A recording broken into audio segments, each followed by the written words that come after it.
The base of our candle material is wax. There's several different waxes that you can use, but it's a really good idea to choose one and stick with it, especially if you're going to use a large melter, because you can't really empty out and refill with various different kinds of wax without having some sort of bleeding going on.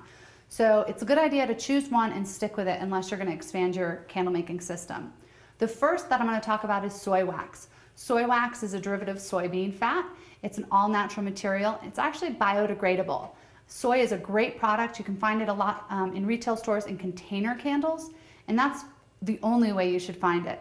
Soy wax can only be found in container candles because it has such a low melt point, it can't hold a shape in a pillar form or taper.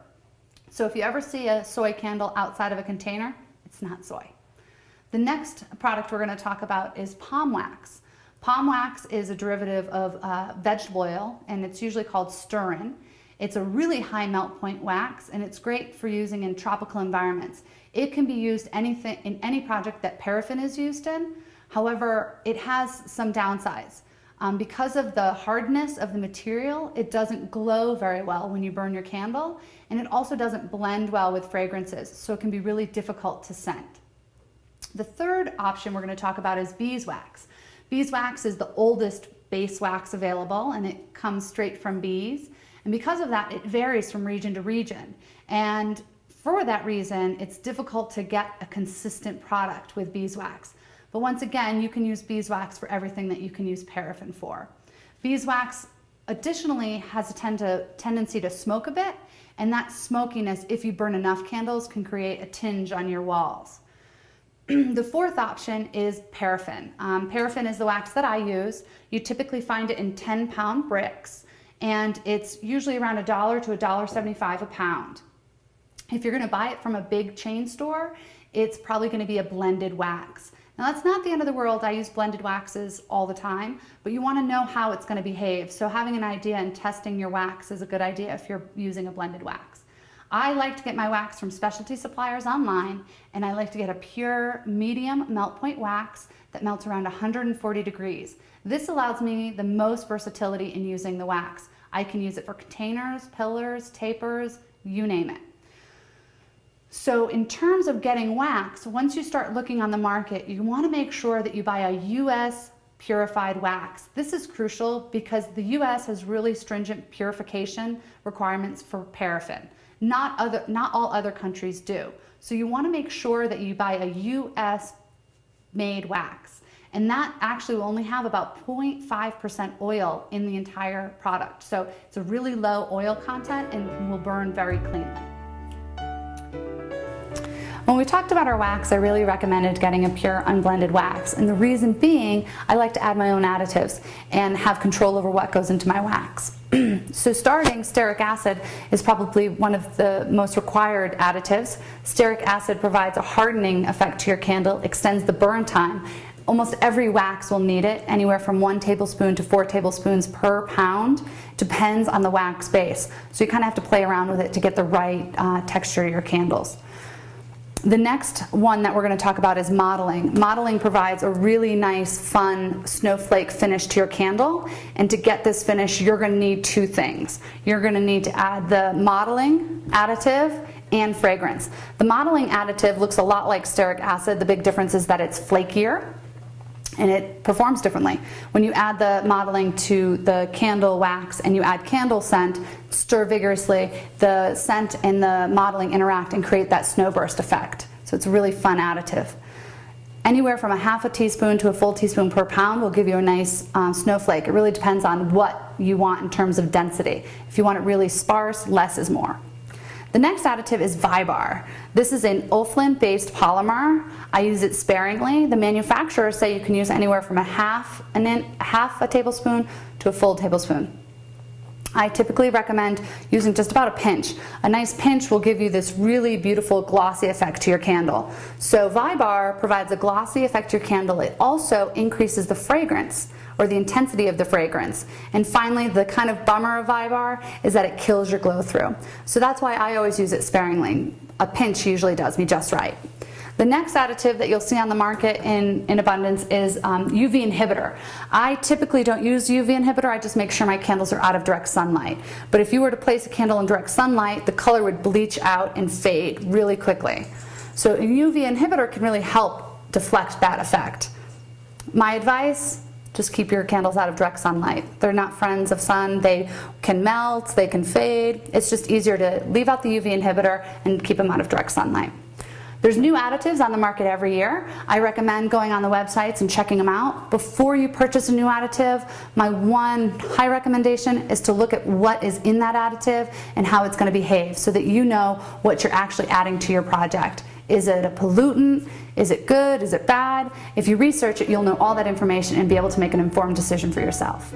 Next to wax, wick is probably the most important component to your candle. It determines how your candle will burn.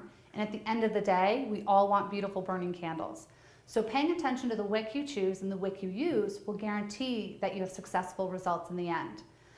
Are you going to use flat braid? Are you going to use square braid? Are you going to use zinc core? Lots of questions come into play when you're choosing your wick.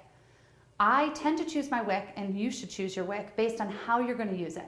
So if I'm going to use wick in a container candle, I'm going to choose a different wick than for a pillar. The size of your wick also comes into play. The larger size wicking creates a larger flame, more dramatic. It also will consume your candle quicker. Now, a smaller flame can increase the burn time of your candle, but it also can be too small and give you a small flame that doesn't keep the candle going. So whenever you're building your candles, I always recommend test burning your projects before you make a lot in any particular wick size. The standard rule of thumb is based on the diameter of the candle. So the manufacturer that sells the wick will indicate what size the wick is for. Is it for a 3 to 4 inch diameter candle, or is it for a 1 inch diameter candle? So always check your manufacturing labeling to see what the wick is supposed to be used for. Once you've figured that out and you've narrowed it down to one wick size, build a candle and burn it. Because the manufacturer that made your wick doesn't necessarily understand the wax that you're using, the amount of fragrance that's going into the candle, and both of those items can really affect the burn of a candle and impact the wick size. For example, if you're using soy, you always need to upsize. So test burn, test burn, test burn. I can't say it enough. When you're making your candles, don't just trust the labeling on the wick. Test burn at least one example before you make a lot of candles. In terms of wicking, we've talked about several different options. I'm now going to show you a few. We talked about flat braid. This is a flat braid wick. I use it very sparingly, pretty much only for taper candles that I'll use in candlesticks later. Container candles are great and really fun to make, and you're going to want to use a zinc core wicking that has a base on it that'll be handy for setting it inside the container. When you're building a pillar candle, I prefer square braid wicking. It gives a nice full flame in any size diameter that you use and will be great in terms of a candle burn. The final objects that you're going to need to complete the wicking process are plumber's putty, which you can find at the hardware store, and 3 8-inch screws that you can also find at the hardware store, and then skewers or sticks. Anything else that's going to work in this type of a function is handy to have. When you're burning your candles, you want to make sure you have a nice, beautiful burn. And that really means that you want to have all of the wax burn and then the wax feed into the candle until it's just about 1/4 of an inch down at the bottom. And then you throw that away or recycle it, which we'll cover later. If you wick your candle properly, this is how it should burn. Now, there's another part of that, and that is you burning your candle properly. So you've built your candle properly. Now let's talk about burning it properly. And for you to burn your candle properly, it's really easy. It's 1 inch for every hour. So if you have a 3 to 4 inch diameter candle, then it's a 3 to 4 hour burn. If you have a 5-inch diameter candle, then it's a 5-hour minimum burn. You can go longer, you can burn it for 6, 7, 8 hours, but your minimum burn on a 5-inch diameter candle should be 5 hours. This will allow your wick to create a nice liquid well. It'll allow it to melt all the wax at that level and liquefy it. This is crucial. If you underburn your candle, and by underburn, I mean not burn it long enough. Say for instance, if I was to burn this candle for 1 hour, I would get about 1 inch diameter liquid well that would then tunnel down inside of the candle. Once your wax cools, it will never expand past that 1 inch again. So it's important when you're burning your candles to burn them with the correct amount of time. Remember, 1 inch for every hour in diameter is crucial for you to get a good burn on your candles. Molds are crucial to actually make your candle. You need something to pour the hot liquid wax in so that it solidifies into the shape that you want. So in terms of molds, there's lots of options.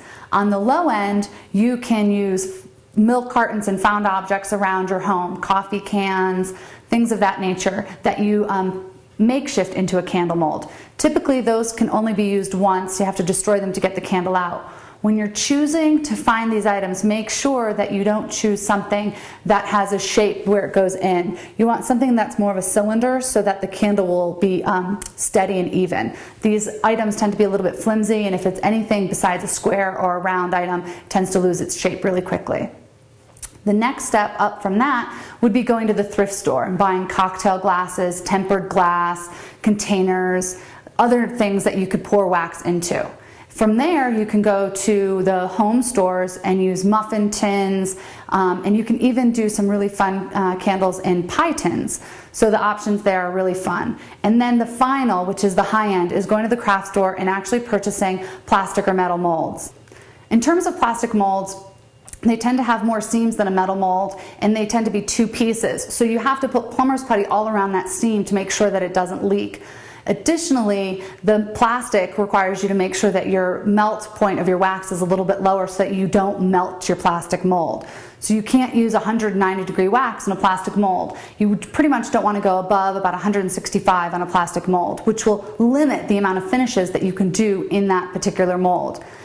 With the seams, you also have a higher chance of leakage. So plastic molds have their pitfalls, but they also have their place. They allow you to make really fun shapes that you could never do in a metal mold. I pretty much only use plastic molds if there's no other choice. If I can, whenever possible, I use metal molds. And the reason I use metal molds is that they last longer. I can pour higher melt point wax in the mold and give different finishes. So plastic molds are great for doing ball candles or funky shapes, but for your everyday candle making, I really recommend using metal molds. At craft stores, they can run anywhere from $20 on up, but you can find some great online manufacturers that sell them at a much reduced price. So look around and get a really good deal. They're lightweight, so you can buy them from just about anywhere, and shipping won't be that much. We have our molds, and now let's go on to our next step. In terms of adding fragrance to your candle, it's pretty straightforward. There's 2 options on the market. You have a solid option and a liquid option. I always recommend the liquid option. It performs better. It allows the fragrance to really blend well with the wax, and it hangs on in the candle for a really long time, so you have a nice fragrant candle. When you're choosing a supplier, there's a couple of things to keep in mind. You want to have a base of essential oils.